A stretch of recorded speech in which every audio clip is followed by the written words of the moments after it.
हजुरको शुभ नाम चाहिँ के हो? म डाक्टर सुदर्शन प्रसाद हो। हजुर, अहिलेसम्म हजुरको यो फिल्डको अनुभव भन्नुहुन्छ? ए कुखुरामा? हजुर होइन, हजुरको चाहिँ अनुभव अहिलेसम्मको? म चाहिँ अब पशु विकासमा धेरै काम गरेँ होइन, 25 वर्षसम्म काम गरेँ। त्यसपछि रिटायर भएँ क्षेत्रीय निर्देशक भएर। अनि त्यसपछि अहिले चाहिँ नि कन्सल्टेन्सीको काम गरिरहेको छु। ए हजुर, यो खोरको अवस्थाबारे चाहिँ हजुरले के भन्न चाहनुहुन्छ डाक्टर साहब? यो खोर भनेपछि यो अब यसो हेर्दाखेरि हजारवटा चाहिँ नि ब्रोइलर तल राख्नुपर्नेमा उहाँले अलिक बढी राख्नु भएको छ, 1200-1300 जति लाग्छ। यसो हेर्दाखेरि तपाईँको कस्तो छ भने त्यो मासु उत्पादन भइसकेको छ। अब बिक्री गर्ने हिँड्न जाँदाखेरि नै आधी भने बिक्री गर्ने। हजुरलाई यो केमिकल र अर्ग्यानिकको बारेमा चाहिँ के अलिक फरक भनिदिन सक्नुहुन्छ? धेरै फरक छ नि, धेरै फरक छ। कुरा के छ भने हामी केमिकल भन्ने बित्तिकै केमिकलले विभिन्न रियाक्सनहरू हाम्रो शरीरमा गएपछि रियाक्सनहरू गर्छ।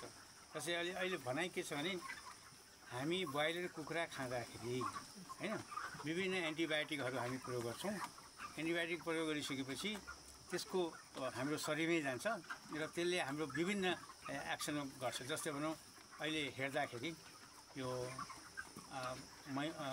सानो सानो बच्चाहरूको महिनावारी छिटै हुने, कसैको लेट हुने, कोही चाहिँ नि गर्भाधान पनि गर्न नसक्ने किसिमको यो मासुले गर्दा, यही कुखुराकै मासु हो, केमिकल युक्त मासुले गर्दा त्यस्तो भएको हो।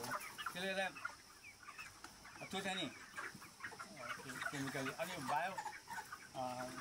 बायो फर्टिलाइजर अथवा बायो केमिकलहरू युज गर्दा अथवा बायो दानामा अथवा पानीमा प्रयोग गरेर हामी गर्छौँ।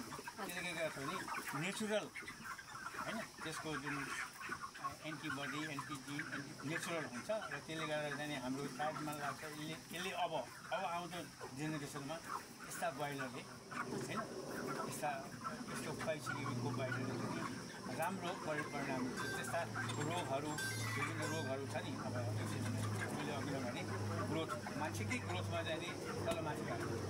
अब उसले पनि धेरै जसो ब्रोइलर खाएर मोटो भयो जस्तो लाग्नु मलाई चाहिँ होइन। सानो उमेरमा अब केमिकलवाला भयो नि।